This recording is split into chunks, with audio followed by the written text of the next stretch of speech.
nosso CBcast, em mais um episódio do podcast aqui da Igreja CB Rio. E a gente está aqui na CB Rio Store com esse casaco hoje lindo para mostrar, né, Jonatas? Tudo bem, Jonatas? Bonito, tudo bem, Renata. Como você vai? Poxa, eu vou bem, graças a Deus. Esse casaco foi idealizado pelos jovens da igreja. Poxa, que legal. Muito legal, né? Então, se você vem aqui na CB Rio, dá um pulinho aqui na livraria, porque a gente tem diversos itens que você pode se interessar. Inclusive, o Jonatas está aqui, meu amigo, com outro item para mostrar. Eu vou falar para vocês aqui sobre a Bíblia Sagrada, tá? A melhor literatura que há. E a versão aqui, para quem é menos tecnológico, a versão em papel. Bíblia Sagrada. Então, passa aqui na CB Rio Store e adquira sua Bíblia. E livros, e camisa, e toma um cafezinho. E aqui é o canal. Exatamente. Cafezinho maravilhoso que a Camila faz pra gente, patrocina a gente aqui. Exatamente. Toda segunda-feira, né? E você que está aí assistindo a gente, toda segunda-feira, às 19 horas, a gente está com um episódio novo. E hoje, a gente tem um convidado de peso aqui, né? Que o Jonatas vai apresentar pra gente, vai ter a honra de apresentar. Assim, pra mim, né, que sou um cara que curto muito o futebol, é um prazer trocar uma ideia aqui com o Fernando. Tudo bem, Fernando? Tudo bom, João? Tudo bom, Renata? Tudo bem? O Fernando tem uma história de vida incrível, incrível. E ele faz parte aqui da Igreja CB Rio também. E a gente vai trocar uma ideia aqui, ele vai contar pra vocês o testemunho dele, a história de vida do Fernando. Eu já conheço um pouco da história dele, mas é uma história incrível de superação, de vitória, a forma com que ele conheceu Jesus também. E eu acho que você vai gostar de ouvir o que o Fernando tem para contar. Não é isso, Fernando? É isso aí. Pegando um gancho aí do que a Renata falou, né? Convidado de peso. Pô, realmente estou pesado, precisando fazer uma dieta urgente. Esse é o mindset do atleta, né? Ele tá sempre achando que ele tá acima do peso. Mas, Fernando, você começou... Como é que foi a sua carreira no futebol? Aonde você começou? Os clubes que você passou? E até chegar naquela experiência que você teve que te levou a ter que parar repentinamente de jogar o futebol. Como é que foi isso aí? Então, eu começo a jogar futebol aos meus 10 anos de idade, né? Numa escolinha lá em Piabetá, que o nome era Fazenda Pau Grande, a escolinha do Seu Enio, né? Era mais perto de Rio do Ouro ali. E eu vou pra lá, meu irmão já estava lá, já tinha uns 3 anos mais ou menos lá, meu irmão um pouco mais velho. Para quem não sabe, o seu irmão é o Carlos Alberto. Exato. O Carlos Alberto é muito conhecido, inclusive, principalmente para nós que somos vascaínos. Não é isso, Bracinho? Pra gente que é vascaíno, o Carlos Alberto...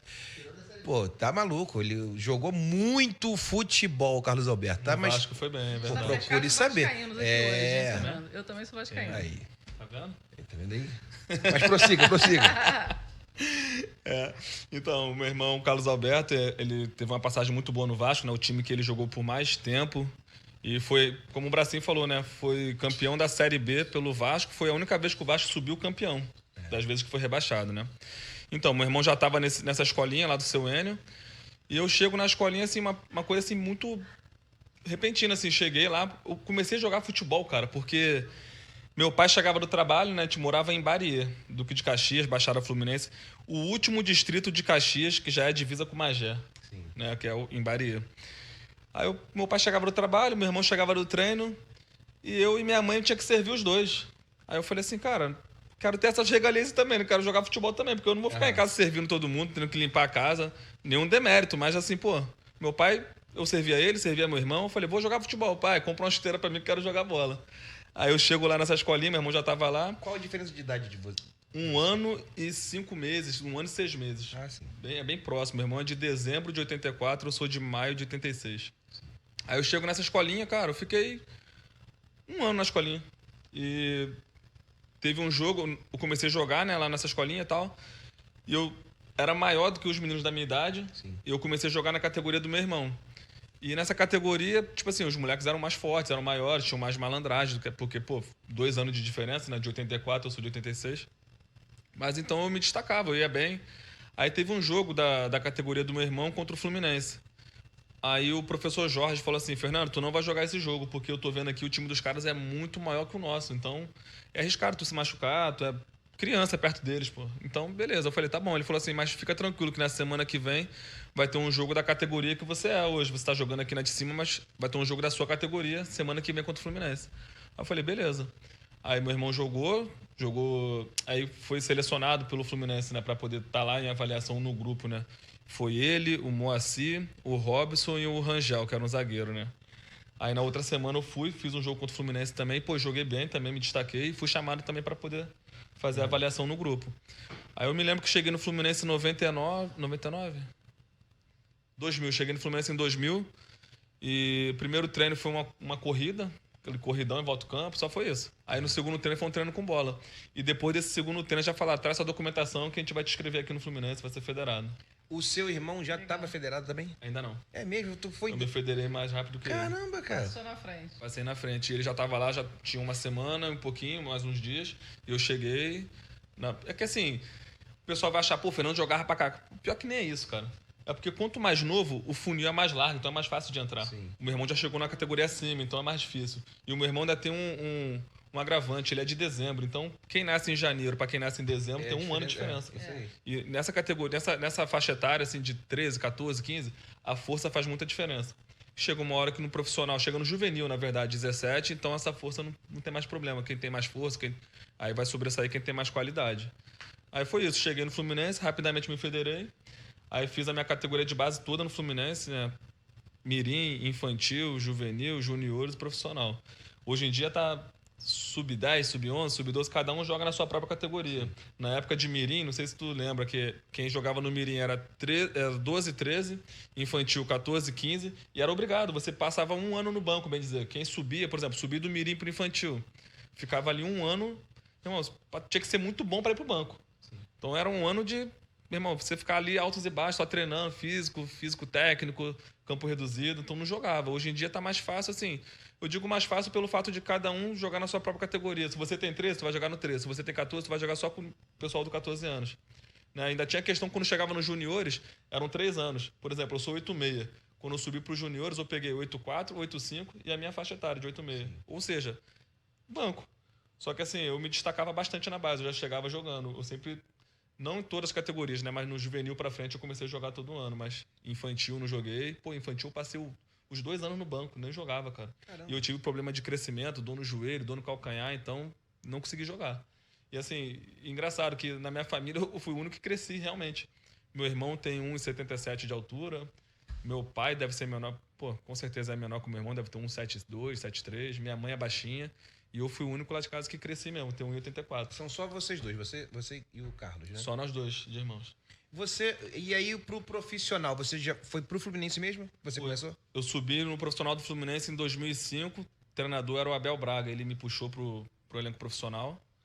Eu lembro que meu irmão estava no Corinthians nessa época, ele tinha voltado do Porto pro Corinthians.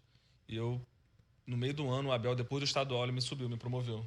Você passava por comparações do...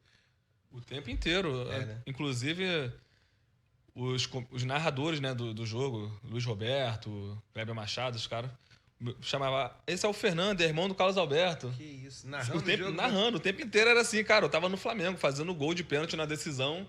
Esse é o Fernando, irmão do Carlos Alberto. E teu irmão tava no Vasco.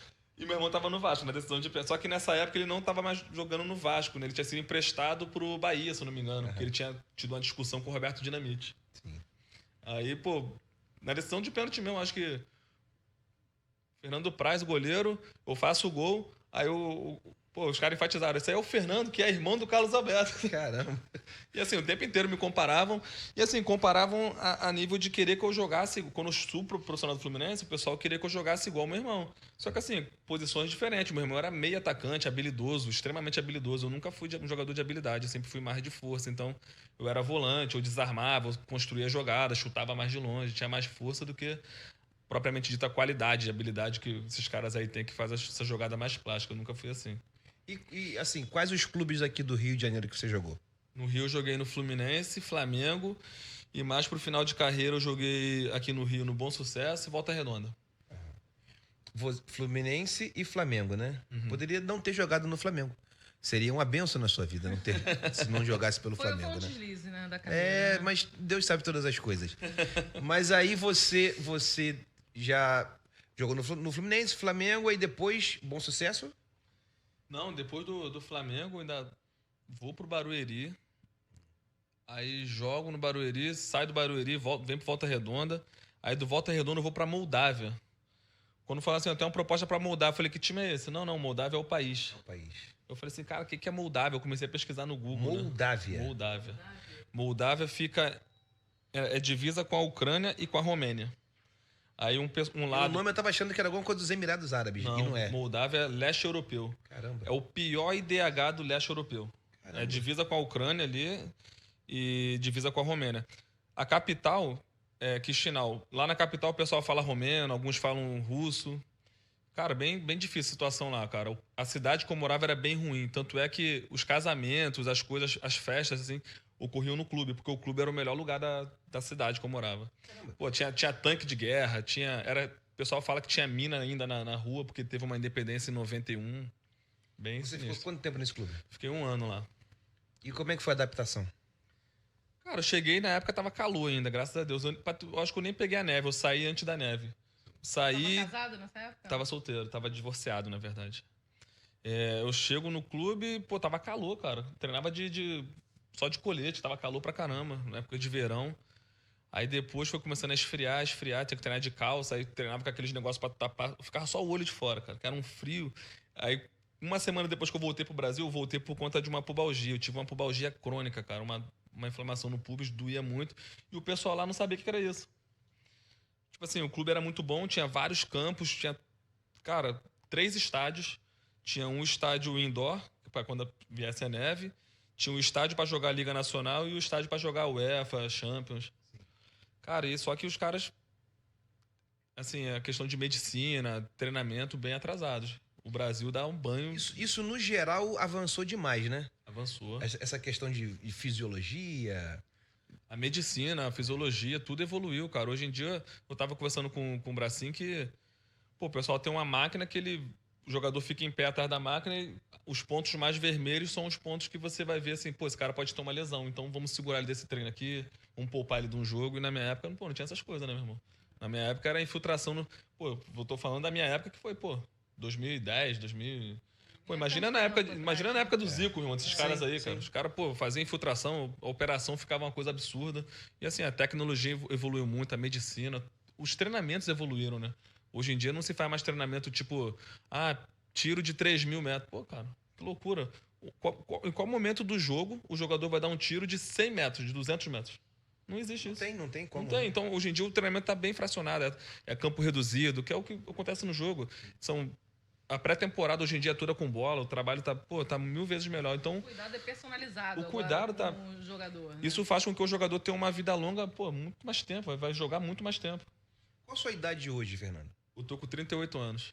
38. Você jogou até que idade? Joguei até 30. É 30 anos, né? 30 anos. E assim, chegando no ponto, né, que aonde a sua carreira foi interrompida, assim, abruptamente, né? Conta pra gente aí, o que aconteceu de fato? Então, eu tinha acabado de fazer 30 anos, eu fiz 30 anos em maio, né?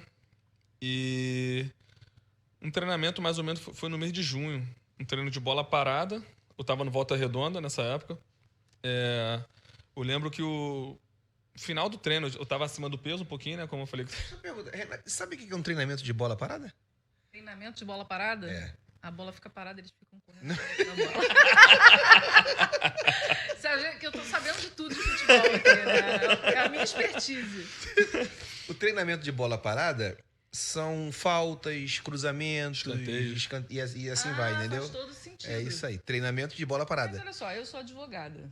Não é a... Minha expertise são as leis. Não vai me perguntar de futebol. De bola parada, né? Parada. Mas fala, Pedro, Mas desculpa. faz sentido. Aí, o final do treino, eu tava acima do peso um pouquinho, que eu tinha voltado pro Volta Redonda, eu tava no Inter de Laje, aí voltei pro Volta Redonda. Aí eu chego um pouco acima e tal, aí tava fazendo umas corridinhas em volta do campo, tinha treinado já, depois fiz umas voltinhas em volta do campo, não ia pra esse jogo.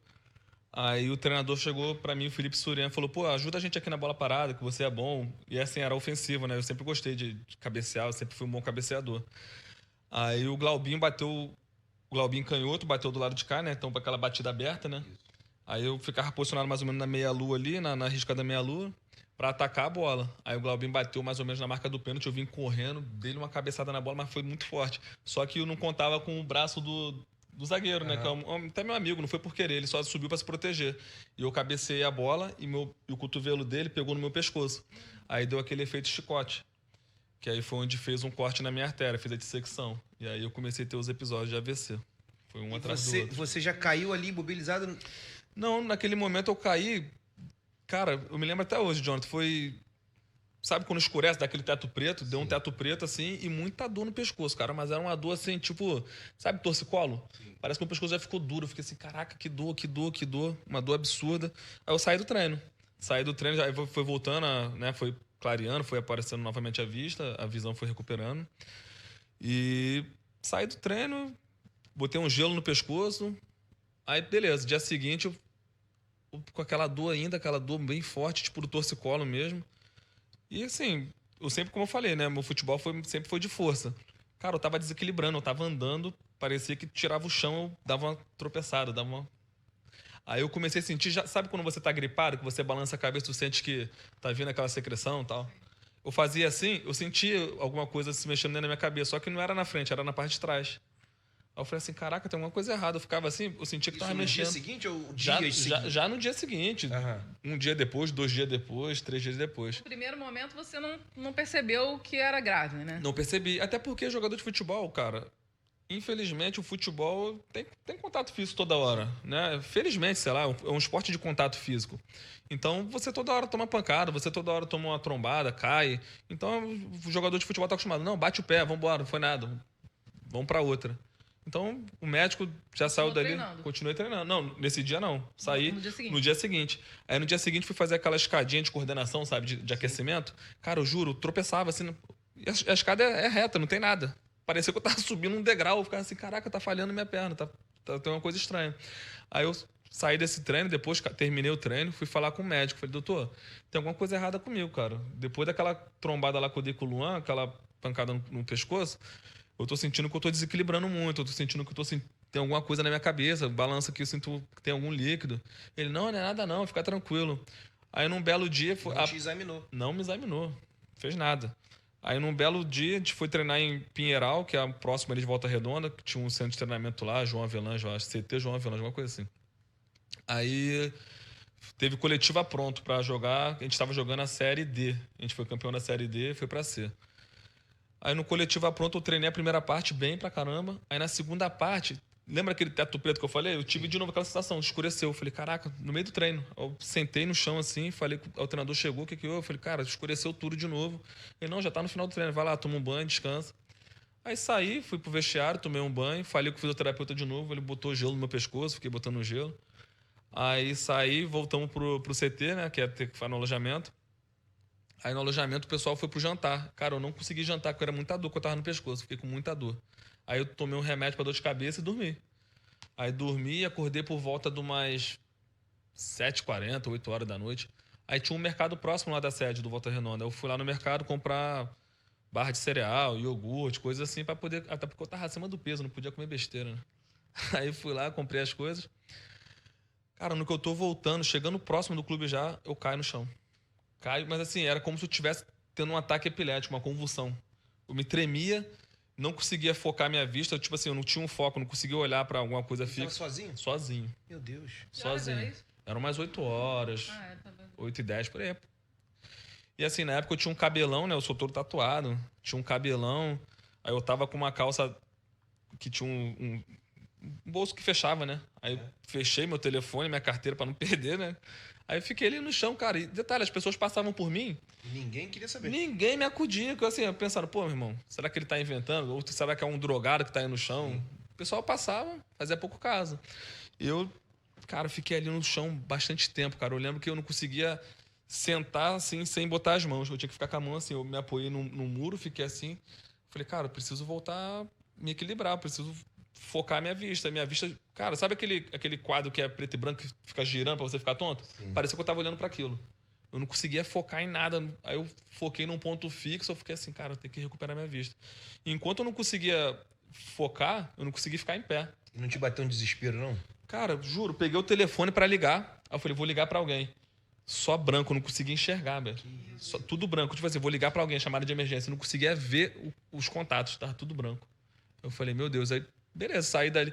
Levantei, cara, tipo assim, me apoiando no muro, cheguei no clube. Quando eu chego no clube, eu falo com o Sandro, supervisor. Falo, Sandro, pô, acabei de cair agora, cara, como se tivesse tido uma convulsão. Me leva no hospital, por favor. Aí me levou no hospital lá em Volta Redonda mesmo, Hospital Vita. Aí eu cheguei lá, falei que ocorreu comigo, tudo. Aí falei do episódio da pancada no pescoço. Aí fizeram uma tomografia. Aí na tomografia não deu nada, cara. Apareceu nada no exame. Fiz a tomografia, não apareceu nada. Aí eu volto pro clube. Pô, me deram tramal, porque eu tava com muita dor. Aí a dor passou. Melhorei da dor. Isso foi na sexta-feira. Aí sábado tinha rachão, né, pra poder ir pro jogo, que era domingo. Cara, quando eu fui falar com o treinador, pô, Felipe, eu não vou treinar hoje porque aconteceu um negócio comigo ontem, que eu tava falando aconteceu de novo. Me deu uma tremedeira, eu comecei a ficar pálido. Até hoje o menino fala assim, Fernando, do jeito que tu chegou lá na sala, tu começou a se tremer, tu achou que tu ia morrer, velho. Tua boca ficou branca, tu ficou pálido. Aí os moleques até me zoou. Pô, achei que tu ia vir a óbito ali naquele momento. Aí eu fui pro hospital. Chego no hospital, um médico do clube chega lá e fala assim, meu irmão, volta pro clube, tu não tem nada, tu fez o exame ontem, pô. E assim, realmente, ele viu o exame e não tinha nada. O exame não deu nada, não acusou nada. E o jogador de futebol é meio tirado como máquina, né, cara? Tu tem que produzir, tu tem que tá dando resultado. No exame de imagem não apareceu nada. Nada. Absolutamente E nada. apareceria na ressonância? Não, é na tomografia mesmo. Só mesmo. que a tomografia que faz pra ver alguma coisa assim tem que ter contraste. Entendeu? Aí eu falei assim, cara. Na verdade, não foi o meio adequado, não né? foi o exame, assim, não foi feito de forma adequada. Tinha que ter um contraste, alguma coisa assim. Aí chegou, eu falei assim, cara, não vou jogar. O pessoal, não, tu vai jogar, não sei o que. Eu falei, cara, eu não vou jogar. Aí eu pedi minha mãe pra ir lá, né? Minha mãe tava na casa da minha tia, que tava em Volta Redonda na época, que morava lá, porque o meu tio trabalhava na CSN. Aí ela foi lá, me pegou, aí eu vim pro Rio. Aí chegou no Rio, eu falei, vamos no hospital. Aí cheguei no hospital, cara. Já fui direto pra emergência, né? Chego na emergência, pô, emergência lotada. Cara, aí foi saindo um por um. Aí eu chamei minha mãe e falei, mãe, eu vou ficar por último. Ela, por quê? Para de falar bobeira, não sei o quê. Eu falei, vou ficar por último. Meu caso é grave, que eu tô vendo que tá todo mundo sendo liberado, cara. Chegou gente pior que eu, e sendo liberado. Aí não deu outro, fiquei por último. Aí eu fiquei por último, a médica chegou e falou assim, ó, tu vai ficar na neurointensiva porque você tá com uma bola muito grande no cerebelo e a gente quer saber o que que é. A gente não sabe o que que é. Aí lembra que eu falei do negócio que mexia? Sim. E era bem aqui atrás, cerebelo. E cheguei, fiquei lá, cara, fiquei mó tempão. Tipo, pra fazer o exame, demorou acho que uns 5 dias pra fazer a arteriografia, né? Que vem pela artéria femoral, aí vai até lá em cima. Ficou internado? Fiquei internado, fiquei 30 dias internado, mais ou menos. Aí fiz a arteriografia. Aí na arteriografia o pessoal falou, ó, aquela bola de sangue, aquela bola preta que você tinha na imagem, era sangue coagulado. Porque quando deu a... E o clube nessa altura? Que o exame não mostrou nada e queria que se você fosse jogar e tudo. Se eu fosse jogar, eu ia morrer, cara. Porque a pressão aumenta muito durante o jogo. Além da pressão do jogo, assim, pressão arterial, que você tá correndo, fazendo um esforço grande. Tem a ansiedade, tem a adrenalina que te joga lá pra cima. Então, se eu vou pro jogo, eu morro. Aí, essa bola que eles viram, né, na imagem, quando eles fizeram a arteriografia, eles falaram, cara, essa bola era sangue. Porque lembra que eu falei que deu uma cabeçada e deu o efeito chicote? O médico me explicou assim de forma grosseira. É igual você apertar uma borracha de água, né? Igual desenho animado. Você aperta a borracha d'água, ela vai inchando.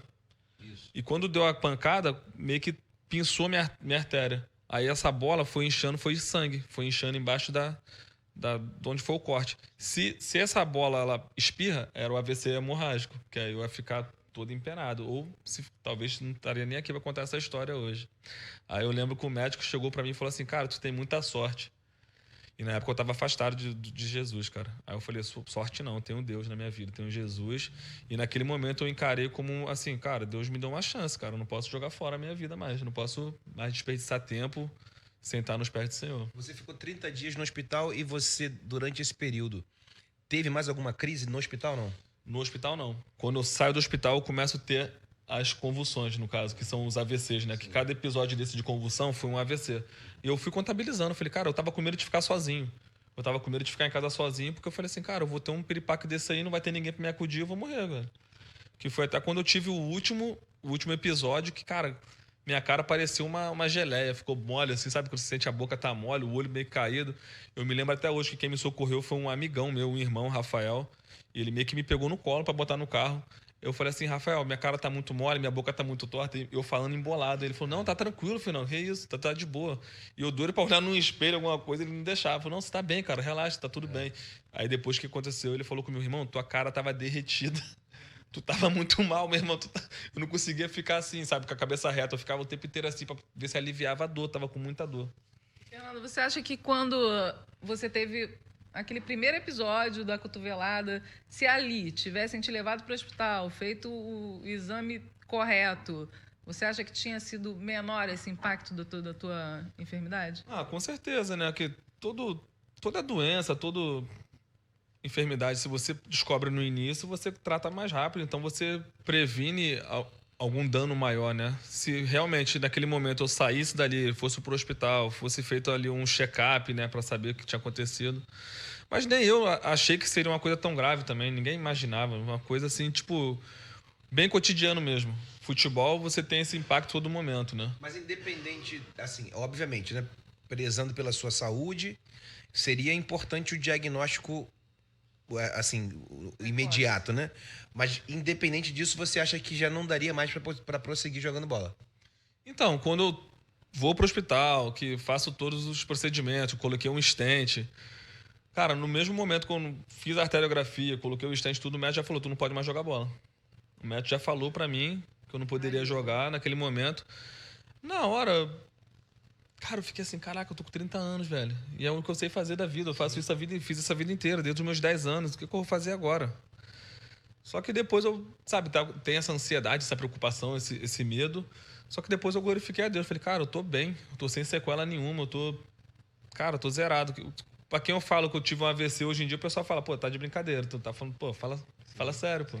É que assim, realmente tem uns registros. Esses dias eu tava fazendo uma limpa lá em exames velhos, né, que fica embaixo do baú da cama ali. Cara, eu achei esse exame. Aí minha mulher vai jogar fora, eu falei, não, deixa isso aí guardado aí. Porque assim, é uma parte da minha vida que... Uma outra data de aniversário. Aí você falando, eu vi a mão de Deus ali, você caído no primeiro episódio, as pessoas passando na rua, te vendo caído, não te, né, dando um apoio, socorrendo, e você conseguir levantar e chegar no clube, né? Só Deus mesmo. Foi Deus sustentando mesmo. E assim, eu lembro do médico falando isso pra mim. Ele falou assim, cara, esse exame não é compatível com o que você tá apresentando. Esse exame aqui, ele falou assim, senta aqui na cadeira de roda, vou te levar pra tu ver uma pessoa que era pra estar com essa imagem, né? Como era pra você estar, é. Aí eu vou, pô, mostrou um senhorzinho, cara, tava babando, vegetando. Eu falei, caraca, era pra eu estar assim. Ele falou, era pra tu estar assim. Aí ele mandava fazer os testes, né? Tipo, tinha que ficar em pé, numa perna só, aí ponta do nariz, abre o braço, Eu fazia tranquilamente, normal. Ele falou, cara, não era pra tu estar fazendo isso. Não era pra tu estar fazendo isso. Aí foi no momento que ele falou, você tem muita sorte. Eu falei, sorte não, tem um Jesus na minha vida. Que naquele momento eu entendi que era uma chance de dar esse testemunho, de falar do amor dele. E dali pra frente minha vida foi outra. Cada dia pra mim é um motivo de agradecimento, de querer ser mais parecido com Jesus, de buscar a Deus, de estar levando o evangelho, de ser, como o nosso pastor fala, né, de ser um missionário onde a gente vai. Como é que você chegou na CB Rio? Como é que a CB Rio pintou pra você assim? Então, a minha esposa, na época eu namorava com ela, ela já frequentava aqui, a Carol. Ela já frequentava aqui a CB Rio e eu comecei a vir com ela. Na época eu estava indo na Igreja Nova do Pastor Fragalho, na época. Eu estava frequentando lá, estava indo lá. Não tinha pedido minha carta de... Não sei nem como é que fala o nome da carta. Transferência.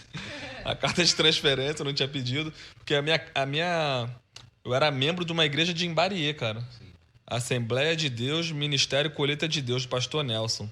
Eu era membro de lá, depois que saí de lá, nunca mais, tipo assim, ia em outras igrejas, mas eu era membro de lá. Minha carteirinha era de lá. Aí quando eu vim pra CB Rio, eu pedi a transferência. E assim, a CB Rio pra mim foi um divisor de água na minha vida, cara. Assim, até a forma de crer em Deus foi mudada. Eu acreditava que eu tinha que fazer algo eu tenho que fazer jejum, eu tenho que ir no monte pra Deus me abençoar. E não é isso, cara. Deus já me abençoa. Eu já sou abençoado. Tipo assim, o jejum, o ir ao monte, é pra eu me aproximar mais dele. Não pra ele me amar mais, não pra ele me abençoar. Não pra isso. É mais pra eu ter uma proximidade, uma conexão maior com ele. A gente, quando tem uma experiência dessa, né? Quando eu era jovem, eu caí de moto. E aí eu fiquei 40 minutos esperando o socorro no chão, com a cabeça aberta. Tive um traumatismo craniano. Fiquei uma semana sem reconhecer as pessoas. Você ia me visitar na minha casa? Eu sabia, o Jonatas está aqui. Mas aí, de repente, você estava falando comigo, a minha mãe fala que eu fazia assim. Tum. E apagava, dormia. E aí, quando você ia embora, você lembra que o Jonatas esteve aqui? Não, o Jonatas esteve aqui. E eu fiquei uma semana assim, né? E na época eu fui num médico chamado Dr. Trovão, que diziam que era o melhor neurologista que tinha e tal. E aí ele pegou meus exames, minhas tomografias e tal. E aí ele falou pro meu pai, estava com meu pai, ele falou pro meu pai. O meu pai perguntou como é que ia ficar o meu diagnóstico e tal. Ele falou, olha, para começar, a vida da sua filha já é um milagre. Porque pela tomografia que eu tô vendo aqui, e ela, o tamanho da pancada que o crânio dela tomou, ninguém ia suportar. Mesmo. Ela já era para nem estar aqui. Então, assim, foi um milagre. E quando você vive esse milagre, né? Você começa a ver a vida de outra forma. Cara, realmente, né? Você começa a buscar de uma forma diferente, né? Chegar mais perto, né? Você acaba... Na verdade, você valoriza o que realmente importa, né? Exatamente. Você dá valor mais à sua família, você dá valor à sua esposa, filho, marido, você dá valor aos seus pais. E, assim, o que eu mais comecei a valorizar mesmo foi minha vida com Deus. Falei, cara, eu preciso ser melhor, não que as outras pessoas, eu preciso ser melhor, um ser humano melhor, eu preciso ser mais parecido com Cristo. Você falou sobre monte, sobre jejum, são coisas importantes, obviamente, mas eu lembrei de uma canção do grupo Rebanhão, que ele canta assim, Janires, né? Um compositor faleceu, mas era um gênio, um poeta. E ele fala assim, um dia eu subi no monte para ver se encontrava Deus. Desci muito triste porque não o encontrei. Ele está lá no monte e está em qualquer lugar, perto de mim, junto de mim, dentro de mim. A gente às vezes tenta estereotipar, né? Colocar Deus em algum lugar e cara, Deus está dentro de nós. Exatamente. Nesse momento, o que você passou, e eu lembro que Jesus uma vez falou, perguntaram para ele, por que essa pessoa é doente? E Jesus fala, ele é assim para que a glória de Deus se manifeste na vida dele. Então você, 30 anos, o futebol não é apenas uma profissão. A Renata é advogada e assim, é a profissão. Aí o cara tá trabalhando, tá doido para parar, quero me aposentar, quero descansar. E o jogador de futebol não é só a profissão, tem muita coisa envolvida. É o glamour, é a torcida, é o autógrafo, aquela coisa toda, né? E você com 30 anos, de repente, tem isso interrompido. Do nada, de repente, né? Então, assim, é complicado, né? E também é que você falou, eu vou fazer o que agora? Exatamente. Eu lembro que eu parei de jogar, eu fiquei assim, o que eu vou fazer agora? Eu tô, aposentado com 30 anos de idade, novo pra caramba. E agora, o que eu faço? Aí eu fiquei um tempo ainda em casa, aí só engordando. Aí foi quando eu falei assim, cara, preciso fazer alguma coisa da minha vida, cara. Aí eu entrei na faculdade, educação física. Comecei na administração, na verdade, né? Só que eu sou péssimo em matemática. Eu sou, cara, número e Fernando não combinam. Não tem nada a ver, eu não consigo entender. Caraca, os cálculos, eu entro na administração, aí passo o primeiro período ali, né? Aí eu cheguei no coordenador do curso. Falei, vai melhorar um pouco aí a matemática, vai dar uma diminuída, vai dar uma aliviada. Ele falou, cara, nem começou. Falei, então tô dando adeus pra esse curso, não é pra mim não, cara. E com calculador eu errava. Eu tenho um déficit de atenção, então não tem como, cara. Não tinha como, era muita fórmula. Aí eu vou pra educação física, que é mais minha praia, né, cara? A vida inteira. Até quando eu chego pro coordenador do curso de educação física, eu falei, caraca, agora faz sentido os treinamentos que eu fazia. Hoje tá fazendo mais sentido. Eu fazia isso por conta disso. Então, aí começa a entender. Eu me formei em educação física. Aí hoje eu trabalho com gestão de carreira de jogador de futebol, né? Meninos e profissionais também. Que bom, cara. Reinventou, né? Reinventei. E continuou dentro do esporte. Do ramo ali do futebol ali e tal. Exatamente, assim, todos os contatos que eu fiz na carreira inteira, né? Assim, eu sempre fui, independentemente de estar desviado ou não, sempre tive princípios, né? Caráter. E todo lugar que eu passei, eu sempre fui bem quisto pra caramba, nunca criei caso com ninguém, nunca fui de arrumar polêmica, chegava, trabalhava, fazia amizade. Lógico, num grupo de 30 pessoas, tu não vai ser amigo de todos. Mas eu não precisava ser inimigo de ninguém, então eu era educado, era cordial com todo mundo. E aproveito esses contatos hoje para usar no meu trabalho. Quando você sofreu esse acidente, você já tinha sua filha? Já.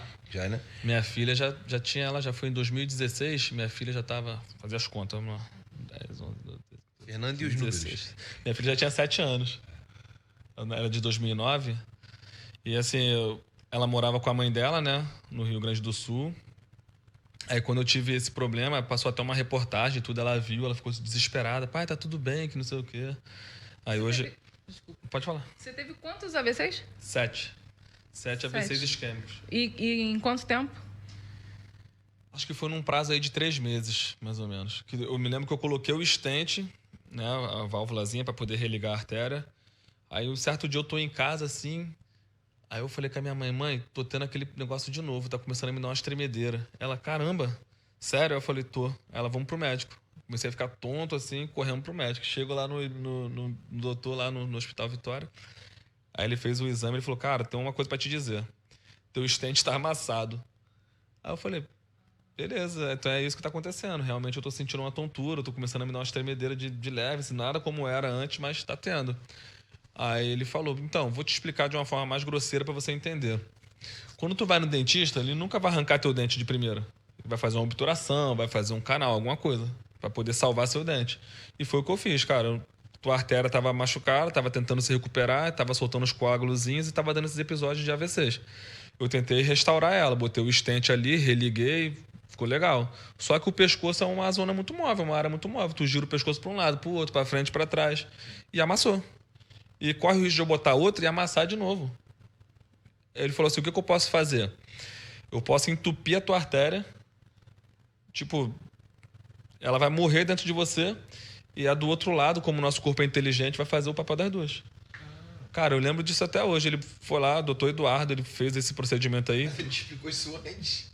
Antes de fazer. Gente, que doideira. Me explicou. Olha, eu vou entupir a sua artéria aqui. É. Não, e ele assim, ele falou dessa forma, cara, eu vou entupir tua artéria, tu vai parar de ter esses episódios. Dito e feito, irmão. Nunca mais tive. Ou seja, uma providência divina também, para que você achar um médico que tenha essa coragem e esse discernimento, né? E assim, passou uns 5 meses depois, ele me chamou pra fazer outro. Eu tinha que ficar periodicamente nele, né? Pra acompanhar. Aí fez uma outra arteriografia. Cara, aí fez tomografia com contraste, fez um monte de coisa. A minha artéria realmente, ela secou, velho. Minha artéria bem fininha do lado direito e a do lado esquerdo ficou 3 vezes maior. Por quê? Porque aqui chega lá perto do cerebelo e tem as carótidas também. Chega um momento que elas se encontram. Elas vêm as duas, aí chega um momento que elas vai uma para um lado, uma para o outro. A minha do lado esquerdo ficou tão calibrosa, tão grossa, que ela faz o trabalho das duas. Ela joga para cima pro lado esquerdo e pro lado direito também. Aí ficou... o nosso corpo humano é super inteligente, né? Realmente. E assim, tive essas sequelas temporárias, né? De boca torta, mão meio presa, eu fazia as coisas com a mão esquerda. Mas graças a Deus, depois de 4 meses foi dito e feito. Ele falou, daqui 4 meses tu não vai ter mais nada disso. 4 meses eu não tinha mais nada. Tava super normal. Pô, tanto é que hoje, assim, vou te falar que fisicamente hoje eu tô melhor do que naquela época. Não, isso com certeza. A gente que acompanhou tua carreira, a gente jogou pelada há pouco tempo e você hoje tá muito mais em forma do que quando você era jogador. Eu tô muito mais atleta hoje do que na época eu era jogador. Como é que pode? Mas hoje você poderia, depois que você fez esse procedimento, você poderia voltar a jogar, não? Não. Não, né? Então, o médico falou assim, cara, é igual as perguntas dos programas de pergunta, quer botar tua conta em risco? Ele falou assim, cara, tudo só tem... Nós temos 4 artérias que levam sangue pro cérebro. Carótida do lado direito, do lado esquerdo, vertebral esquerdo, vertebral direito. Ele falou, agora você só tem 3. Se mais uma der problema, aí, meu irmão, não sabe se tu vai continuar vivo, se tu vai ficar aleijado. Então, não vale a pena. arriscar, né? Não vale a pena você botar a conta em risco. não poderia voltar por causa do impacto do esporte. Eu não posso fazer mais nenhum esporte que tenha impacto, assim, tipo, contato físico, na verdade, né? Contato físico. Tipo assim, eu tinha uma vontade de fazer jiu-jitsu, fazer uma luta, eu não posso fazer nada disso. Por favor, quando estiverem jogando pelada, Jonatas, avise as pessoas para não chegar perto Não, do nem tem mais, não jogo mais pelado. Assim, Quando eu ia jogar lá no pessoal da igreja, lá eu ficava no gol. Lembra que eu ficava no gol? O Fernando jogando na nossa pelada, o nível... era... Ninguém chega perto dele, né? Não, ele agarrava. Eu ficava no gol. E de repente ele falava... O time tava perdendo. Goleiro linha, de repente ele partia com a bola e acabou. Acabava com a pelada, né? O nível é muito diferente, assim, e tal. Mas, cara, você vê, né, cara? É a mão de Deus, simplesmente. Eu sempre que tenho oportunidade, eu conto o testemunho da minha vida que eu não passei nenhum tipo de susto, assim, depois de adulto. Só com 18 anos que eu bati com o carro e acabei com a frente do carro, mas não me... Eu tive uma marca no joelho e mais nada. Mas assim, a minha mãe, quando ficou grávida de mim, a minha mãe não poderia ter mais filhos. Então o médico falou pra ela, olha, a senhora precisa abortar. A senhora não pode ter mais filho. Aí minha mãe crente, fervorosa, ela disse, não, eu vou ter o filho. Ele falou, bom, por sua conta e risco. E aí seguiu a gestação. Quando eu nasci, minha mãe falou, tá vendo aí, ó, glória a Deus, nasceu o neném, tá tudo certo. Aí o médico falou, olha, mas não tá tudo certo. Pra ele sobreviver... Não, antes disso, antes de eu nascer, na mesa do parto, o médico falou pro meu pai, você tem que escolher ou a criança ou a sua esposa, porque os dois não vai rolar. Meu pai falou assim, não, cara, faz a vontade de Deus. Eu nasci. Quando eu nasci, minha mãe falou, tá tudo certo, Deus tá no controle. E aí o médico falou, olha, pra ele ficar vivo, a gente tem que trocar o sangue dessa criança todo. Caramba! E isso eu tô falando de... Só 60 anos atrás, né, gente? Bom, Tô brincando, há 30 anos há atrás. 30, há 25 anos atrás. Isso há 49 anos atrás. Caramba! Então, assim, tem que trocar o sangue todo dessa criança. Minha mãe falou assim, não, mas não vou fazer isso. Ele vai sobreviver se Deus quiser. Então, assim, a minha vida até aqui é literalmente um milagre. Milagre total. Entendeu? Porque não era nem para eu estar aqui. E eu estou porque a mão de Deus me trouxe até aqui. Como te trouxe também até aqui, como salvou. Eu não sabia desse episódio da Renata ter se acidentado e tal. Então, todos nós aqui estamos vivendo pela infinita misericórdia de Deus. Verdade. Verdade. Totalmente E assim. não tem como não sermos testemunhas e testemunhar, né? Eu falei com a Renata quando a gente estava conversando sobre você vir aqui ao podcast e falando, cara, o Fernando tem uma história de literalmente um milagre. Entendeu? Literalmente um milagre. E assim, porque, cara, é uma coisa muito grave você ter uma artéria rompida, né, cara? E ouvir do médico, olha, pra você, sua profissão acabou. Acabou, E ficar dias, porque ele pinçou a artéria e ele ficou dias ali. Ainda treinei alguns dias. Treinando e Podia ter o espirrado coágulo, esse sangue exato, aí. você podia ter morrido. Podia ficado ter... pior do que morrer, né? Podia ter ficar ficado numa paralítico, cama, vegetando, exatamente. dando trabalho pros outros. Mais trabalho que já dou. Fernando, assim, quais são os seus projetos ligados à sua vida com Deus? Assim, você já pensou em escrever um livro, alguma coisa desse tipo, dando esse teu testemunho? Quando você tem oportunidade... Você foi num podcast recente agora? Foi. Não sei se perguntaram sobre isso pra você lá, Não porque eu só vi um corte, na verdade, né? Mas eu acho que é importante que as pessoas saibam, cara, que você não parou porque você, com 30 anos eu cansei, não quis mais. Você precisou parar. Fosse, né? Antes fosse o cara parar milionário, o cara parar de jogar. Exatamente. Não, eu tive que parar, fui obrigado a parar de jogar. E assim, eu nunca tinha pensado em escrever um livro, mas eu fui até na escola da minha filha, ela tá estudando numa escola cristã agora, aí o pastor da escola me chamou para dar um testemunho lá. Cara, eu não sei se eu já te falei isso, não é que eu sou tímido, mas quando eu pego o microfone para falar no meio de um monte de gente, caraca, trava, meu irmão. Dá um suador, a mão fica gelada, boca fica seca, Cara, a boca fica mais seca que boca de papagaio, meu irmão. Eu acho que se eu tentar cuspir, eu acho que eu assovio, de tão seco que fica a minha boca. E eu fui lá dar um testemunho, cara, e foi bem legal, assim. E relembrando do testemunho, né? Tu falou de um livro, né? Eu lembro da Dona Gilda, né? Dona Gilda, pô, vou estar lá em Bahia. Eu tinha mais ou menos uns 4 anos de idade, 5 anos de idade. A Dona Gilda, ela falava assim, Fernandinho, que era pequenininho, bochechudo, cheio de verme, barrigudinho de verme. Ela falava assim, Fernandinho, eu vejo você pregando. Eu vejo você pregando e muitas pessoas indo atrás de você, indo em busca de Jesus. Nisso, 5 anos de idade, ninguém na minha família é cristão.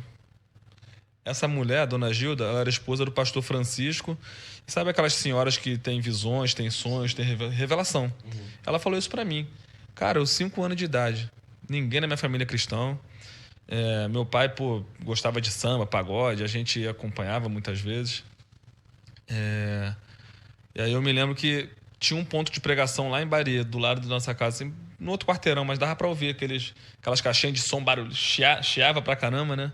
Aí eu falei, qualquer dia eu vou lá nesse negócio, cara. Qualquer dia eu vou lá. Aí bateu um dia, a gente foi lá, cara, até na casa de um vizinho nosso, do João. Depois o pai dele, o tio dele virou pastor, né? Pastor Jorge. A gente foi lá um dia e começamos aí, era toda quarta-feira, se não me engano, quarta ou quinta. A gente começou a frequentar. Isso eu tinha 12 anos. Aí aos 13 anos eu levanto a mão, cara. E já fui na igreja, não fui nesse ponto de pregação. Ele falou, vamos lá na igreja, você vai gostar. Aí eu lembro da pregação lá, foi até um convidado, um pastor convidado, ele pregou e eu levantei a mão e aceitei Jesus. E no momento que eu aceito Jesus, quem me vem na cabeça? Dona Gilda. Eu falei, caraca, essa mulher falou que eu não tinha 5 anos, que eu ia pregar e as pessoas iam buscar Jesus através da minha vida. Cara, e beleza, 13 anos, aí, pô, viro jogador, me desviei, né, ao longo do caminho, né? Parecia até o povo da época dos juízes lá, né? Quando estavam no perrengue, eu buscava a Deus. Quando as coisas melhoravam, eu afastava. Tive esses altos e baixos na minha vida, assim, até parar de jogar. E quando eu saio dali, no caso, né? Hoje em dia, a minha vida com Deus, né? Eu vejo, assim, eu dei um testemunho lá na escola da minha filha, aonde eu vou, eu tento falar do amor de Deus. Antigamente eu tinha vergonha de, sei lá, tô no restaurante, vou orar. Hoje em dia eu vou no restaurante com a minha mulher, com a minha filha, eu falo, vamos orar aqui antes de comer.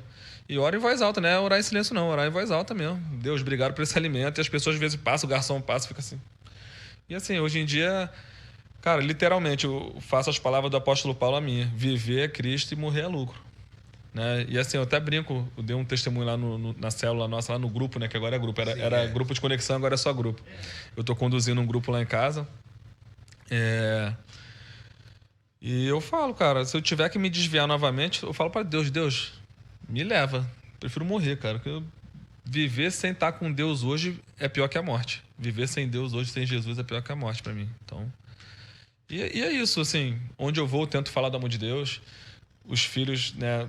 Os amiguinhos da minha filha, quando vão lá em casa, amigas, eu falo de Jesus. As pessoas, às vezes, sentam na mesa, já dando uma garfada, eu falo, vamos orar aqui. A pessoa tá com a comida na boca aqui já. A gente ora. E assim, os meninos, até os meninos da empresa que eu trabalho hoje, né? Que eu trabalho com gestão de carreira, menino de 14, 13 anos, falam, Fernando, me leva na tua igreja.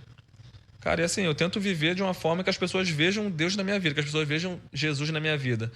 Assim, falando, cara, como é que esse cara todo tatuado, não sei o quê, mas Jesus não está nisso, né? Na roupa, na tatuagem, Jesus está na maneira da pessoa de viver. E as pessoas, eu acho que conseguem ver isso na minha vida.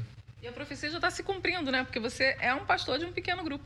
Exatamente. Né? E aí, daí, a sua vida, com certeza, está levando outras vidas para Jesus, né? Exatamente. Eu estou fazendo aquele curso de teologia do pastor Pedrão, lá da rádio. Estou fazendo também.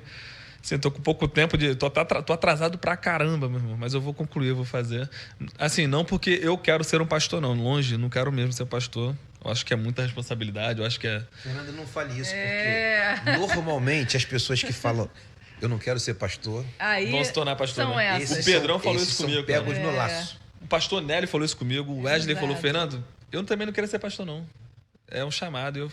Cara, eu não sei se eu tenho esse chamado, não, mas assim, eu gosto de estudar. Cara, uma coisa que eu gosto muito é ler a Bíblia, estudar a Bíblia. Mais para conhecimento próprio, sabe? Para poder. Cara, quando eu sento para ouvir alguém falando de Deus, por exemplo, o meu sonho é, de repente, um dia estar com o Pedrão, ele falando, sabe, explicando, sentar assim, batendo um papo, comendo. Cara, eu gosto muito de ouvir de Deus, de falar de Deus e estudar sobre Jesus. Assim, eu acho maravilhoso. Bom demais. Eu tenho uma visão sobre o pastor, né? Porque existem, é óbvio, tem o pastor da igreja, que é um cara aonde Deus coloca sob a responsabilidade dele várias e várias ovelhas. Uhum. Mas você é um pastor dentro da sua casa. Sim. Você é um pastor com esses meninos que você está os ajudando não só na carreira profissional, mas eles estão se espelhando em você. Uhum. Cara, quero na tua igreja. Você está pastoreando. Talvez, vamos trocar por discipulando, né? Então, assim, você é um pastor, cara. O seu testemunho, o que você conta, a sua conduta, ela é um exemplo para quem está te vendo. O pastor Nélio sempre que me fala, sempre que me encontra aqui na igreja, pastor Fernando, eu dou um abraço nele, dou uma risada. Fala, pastor Nélio, isso aí mesmo. Ele fala que, Fernando, você é um pastor, você não quer, você não gosta, você não... Mas você é um pastor.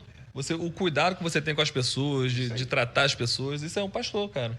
Pastor que faz isso. Eu falo, tá bom, pastor. Pastorear é isso, é cuidar de ovelhas. Exatamente. Né? Ele falou isso pra mim, ele deu esse exemplo. O pastor, o que ele faz? Ele limpa as ovelhas, ele tira os carrapichos. É isso que o pastor faz. E você é um cara preocupado com as pessoas, de saber como tá a pessoa, de ouvir a pessoa, você tem um bom ouvido. Apesar de que eu falo pra caramba também. Mas eu gosto de ouvir as histórias, de saber. Já tá no caminho certo. Que legal. Fernando, assim, muito obrigado pela tua gentileza de vir aqui bater esse papo com a gente, né? De contar a tua história pra galera toda que é aqui da CB Rio e outras pessoas que não são da mesma comunidade que nós, mas serão alcançadas pelo teu testemunho através do canal. Assim, cara, eu queria deixar essa oportunidade para você dar uma palavra pastoral do pastor Fernando, uma palavra pastoral para essa galera, depois de tudo que você viveu, tudo que aconteceu na sua vida, e você estar aonde você está hoje, e acredito eu, muito melhor do que você estava na época do sucesso. Quem não sabe, quem não acompanha futebol e tal, a rede social veio bem depois, né? Bem depois. Mas, então, assim, hoje em dia, o cara faz um gol aqui e isso ecoa mundo afora. Exatamente. Mas, pô, você fez gol em clássicos, você jogou nos clubes aqui do Rio. Pô, são dois grandes clubes aqui do Rio. Um que eu não pronuncio o nome e o Fluminense. Então, assim, cara, eu queria que você deixasse uma palavra pra essa galera que de repente tá aí em busca de uma profissão, tá em busca de alguma coisa e tá, de repente, frustrada. Porque, às vezes, a sua própria vontade não tá acontecendo, né? E porque a gente, às vezes, quer que as coisas sejam do nosso jeito e Deus tem o jeito dele de agir. Exatamente. Então, dá suas considerações aí pra essa galera. Eu vou deixar um versículo aqui, então. Mateus 6,33, que fala: buscai, pois, em primeiro lugar o reino de Deus e a sua justiça, e as demais coisas vos serão acrescentadas. Muitas vezes a gente acha que a nossa vida não está no caminho certo. Talvez foi demitido, ou talvez está tentando uma profissão e não está conseguindo, um concurso. Né? Muitas vezes a gente pensa assim, caraca, tá tudo dando errado. Só que, como o pastor Pedrão pregou nos últimos domingos aí, né? Deus trabalha nos bastidores, né? Quem diria, né, que José, depois de ser traído pelos irmãos, vai vendido como escravo, depois vai preso injustamente, viraria o governador do Egito, o segundo homem maior do Egito, depois de Faraó. Né? Muitas vezes a gente fala assim, caraca, Deus escreve certo por linhas tortas. Nós que achamos que a linha está torta, porque Deus, para ele, está certinho, é da maneira dele. Então, assim, uma coisa que me impressiona muito na história de José é que na Bíblia não fala que José era preparado para tal função, que José era um pós-doutorado, que era um mestre. Não. A Bíblia só fala o seguinte: Deus era com José. E nós podemos notar o compromisso de José com Deus. Quando a mulher de Potifar vem agarrar ele, querer seduzir ele, ele fala, como poderia eu fazer uma coisa dessa com o meu Deus? E a gente está falando diante das leis, antes de Moisés, antes de falar não adulterarás, não ele tinha um compromisso com Deus, uma amizade com Deus tão falar assim, tão maneira, né, no linguajar de hoje, que ninguém precisava falar para ele o que era certo e o que era errado. Ele tinha essa consciência. Então, assim, para os jovens, né, que a mocidade é uma fase difícil da vida, né, tem muitas tentações, muitos pratos de lentilha, né, vamos dizer assim, né, coisas que nos ofertam. Cara, parafraseando Paulo mais uma vez, viver é Cristo. Então, se você entregar sua vida a Deus hoje, né, pessoas que vão ouvir esse podcast vão estar ouvindo o testemunho da gente, o seu testemunho também, João, da Renata, que vocês possam experimentar esse amor de Deus que a gente fala, que é a coisa mais maravilhosa do mundo, é a coisa mais prazerosa, né? Pastor Pedrão, muitas vezes ele fala que o vazio que você sente, Jesus é do tamanho desse vazio, exatamente do tamanho. Né? As pessoas que muitas vezes estão buscando em drogas, buscando bebidas, buscando em farra, prostituição, essas coisas. Cara, Jesus é do tamanho dessa sua busca aí incessante aí. E é isso. Legal. Graças a Deus. Considerações, minha amiga Renata? Fernando, foi um prazer ter você aqui, um prazer conhecer a sua história. A gente fica super feliz de poder contar essa história e ver que várias pessoas vão ser abençoadas pelo teu testemunho, pelas tuas palavras. E a gente sempre costuma fazer uma pergunta aqui no final. O que o Fernando de hoje falaria para o Fernando de 15 anos atrás? Caramba. Te falar que nem nos meus melhores sonhos eu viveria tudo, assim, tipo assim, lógico, quando eu tinha 15 anos atrás eu tava no infantil do Fluminense. Eu não imaginaria que eu viveria tudo que eu vivi, assim, né? Eu tô com 38 anos, mas as experiências de vida, as coisas que eu passei, os lugares que eu visitei.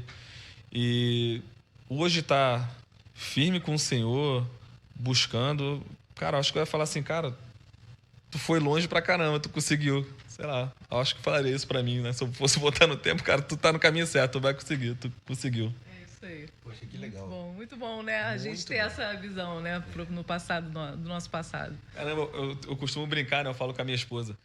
Cara, pra quem não tem nada, metade é o dobro.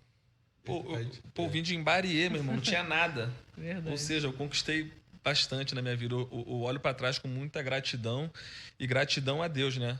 Que é, como tá lá na Bíblia, né? Ebenezer, até aqui nos ajudou o Senhor. Cara, e até aqui o Senhor me sustentou e me ajudou. Glória a Deus. Amém. Fico feliz. Também. Bom, eu vou aproveitar e falar para vocês que você pode adquirir essa canequinha aqui, ó, aqui no CB Rio Store. E eu quero falar também, não, vou até deixar a Renata falar, sobre um dos nossos patrocinadores, que é o PP Produções. Fala, Renata. Eu gostaria de falar do PP. Isso. PP Produções, uma empresa de audiovisual que atende empresas, atende igrejas. Se você quiser contratar qualquer serviço na área de audiovisual, é com PP Produções. É isso aí. Bom, não deixe de se inscrever nesse canal, não deixe de curtir, compartilhar, comentar, porque é importante a gente divulgar, né, cara, passar pra frente essa semente de boas novas que a gente tem aprendido, tem dividido aqui nesse canal, tá bom? Verdade. É isso aí, gente. Fernando, muito obrigado. Muito obrigada. Eu que agradeço o convite, espero que essa mensagem toque muitos corações e alcance muitas almas pro Senhor. Vai alcançar. A gente tem Amém. certeza. Você que é da CB Rio, quando você estiver passando por aqui, encontrar o Fernando, dê-lhe um abraço, tá bom? É isso aí. E fique com a gente na próxima segunda, às 19 horas. Um abraço, gente. Valeu.